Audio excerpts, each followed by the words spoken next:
lagi, kekerasan anak yang berujung pada pembunuhan kembali terjadi. Jasad seorang anak berusia 5 tahun dengan kondisi wajah terlakban ditemukan di Pantai Cihara, Kabupaten Lebak, Banten pada 19 September lalu. Sebelumnya korban dilaporkan hilang sejak 3 hari hingga akhirnya korban ditemukan mengenaskan dalam kondisi meninggal dunia. Jasad terindikasi menjadi korban pembunuhan karena dari hasil otopsi sementara ditemukan sejumlah luka lebam di beberapa bagian tubuh korban. Tim gabungan dari Satreskrim Polres Cilegon, Polres Lebak, dan Subdit Jatan Ras Polda Banten kemudian menangkap 5 pelaku di wilayah Cilegon dan Pandeglang. Menurut keterangan polisi, kasus tersebut sementara ini bermotifkan utang piutang antara salah satu tersangka dan ibu korban. Berkaitan dengan utang pinjol. Jadi NA dan RH ini memiliki utang pinjol dengan menggunakan aplikasi atau identitas dari saudari A, ibu korban. Kemudian juga yang berikutnya juga menaruh kesembuhan terhadap ibu korban karena sering dekat dengan saudari RH. Berdasarkan keterangan polisi, pelaku menggunakan identitas ibu korban untuk pinjaman online sebesar 75 juta rupiah. Terungkap, sebelumnya pelaku yang berutang sempat melancarkan ancaman ke ibu korban. Ancaman pembunuhan itu disampaikan lewat pesan singkat. Polisi pun masih berupaya mengungkap misteri di balik pembunuhan tersebut. Jadi pada awalnya memang yang menjadi sasaran adalah ibu korban. Namun karena tidak terlaksana sehingga mereka 2 hari sebelum penculikan itu atau kejadian penculikan itu mereka merencanakan terhadap anak korban. Alasannya hanya karena dendam, terus juga karena ada utang piutang yang pinjol.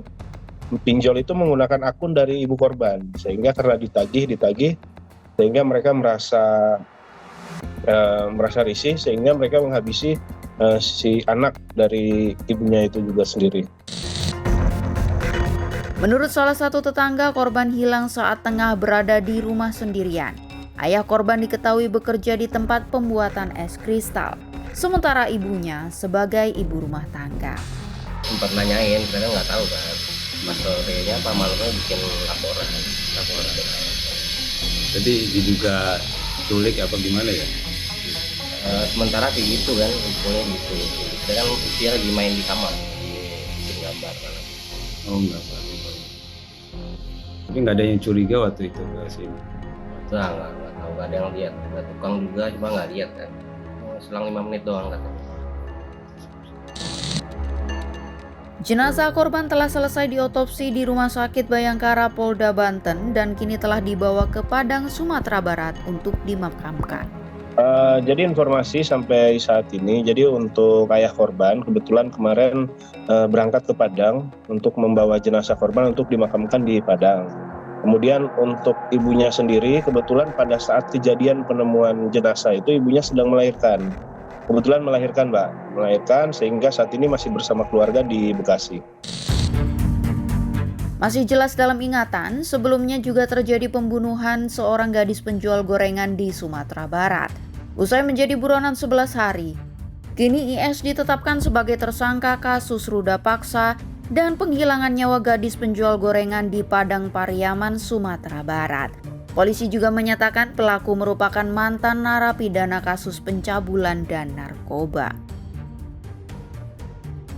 Bersangkutan hanya ingin memerkosa, bahkan tidak ada niat ingin membunuh. Tapi akibat dari itu kemudian tersangka melakukan perkosaan dan akhirnya menyeret korban dan luka-luka yang ada di tubuh korban itu dugaannya memang dari seretan itu karena jaraknya cukup jauh dan dia melakukan sendirian, itulah yang berakibat kematian. Tersangka ditangkap berkat laporan warga yang melihat sosok pelaku memasuki sebuah rumah kosong. Saat ini, tersangka masih menjalani pemeriksaan di Mapolres Padang Pariaman, Sumatera Barat. Tidak hanya itu, tersangka juga diancam pasal pembunuhan dengan hukuman mati. Kekerasan terhadap perempuan dan anak adalah kejahatan kemanusiaan yang tak dapat diterima nalar. Kasus ini adalah cerminan bahwa kekerasan bukan hanya masalah yang pribadi, melainkan masalah sosial yang membutuhkan perhatian kita semua.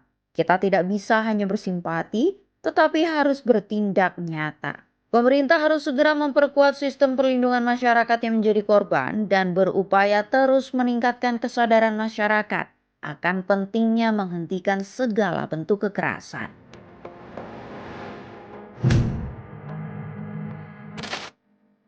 Ramai di media sosial, gedung Istana Negara di Ibu Kota Nusantara berkarat dan melemah. IZ News, our hope.